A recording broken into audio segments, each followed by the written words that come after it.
Hey, what's up YouTube? Welcome back to my page, MoneyMaking Juggernaut. I'm your host, Eric Richardson, the #1 educator in the asset recovery business. Today, I have a great video in store, guys. I am gonna break down if in-person marketing is dead. All right, you're gonna wanna stay for the whole video. So go ahead and hit the subscribe, hit the like button. You guys already know I'm coming out with this content for you guys. In-person marketing, just to let you know, is not dead. And to be honest, it is undefeated. And yes, I understand this is now 2024. We live in the age of new technology, and there's so many other ways that we can market. You might think, who in the world is still going door to door, knocking on somebody's door, trying to do business? Well, guys, in this business, the reason why it's undefeated is because, look, half of the battle is convincing somebody that this is legitimate. Now, in today's video, I'm going to give you guys some tips and tricks so that if you are doing door knocking, you can do it the most effective way possible. And to be honest, if you do it the way that I'm going to teach you,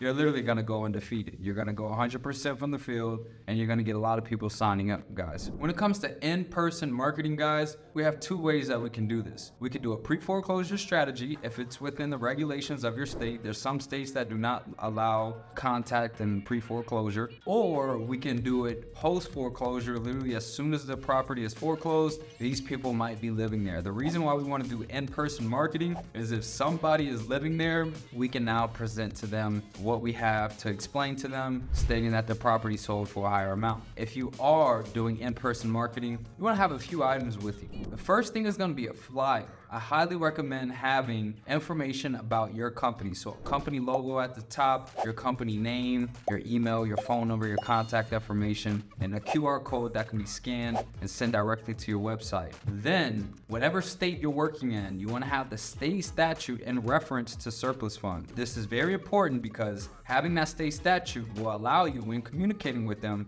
to see that this is indeed legitimate. And if they're not home, you can always leave this flyer and they can review for themselves.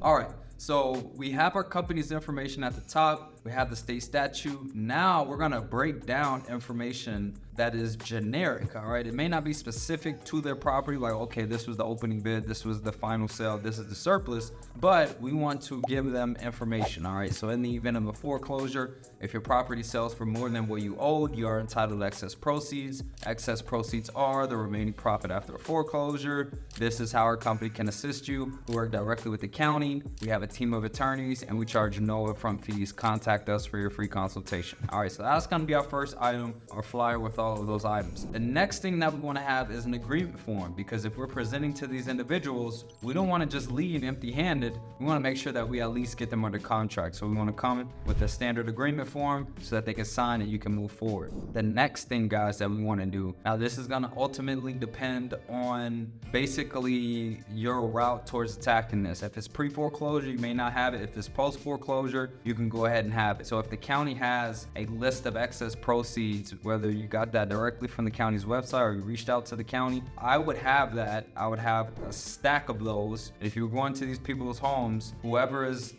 that you're working with, highlight their name on that list, send it to them. So now they're gonna have the agreement form, they're gonna have the proof that they're entitled funds, and they're gonna have the flyer. Guys, if we're able to explain to people in person now and we have all of those items, you can close at a very high rate, and people are going to want to move forward with you, because in person they can see face to face that this is legitimate. I highly recommend wearing something professional. You don't have to wear a suit and tie, just look presentable, and they can see that you're running a legitimate business. Your goal is to help them and assist them. We're showing them the state statute that this is legitimate. We have a legitimate company. Here's our website. Here's my business flyer. Here's my business card. Here's our agreement form. This is the attorney that we're using. All of these items are making you look more transparent, more professional. You're going to be able to close. So in person, I highly recommend doing this for pre-foreclosure and post-foreclosure. Pre-foreclosure, we can get a hold of these people because they are about to go through the foreclosure, so they're probably still living there. If they're not home, leave your flyer, your agreement form, your proof, and then post-foreclosure, the same thing, guys. All right, so hopefully you can implement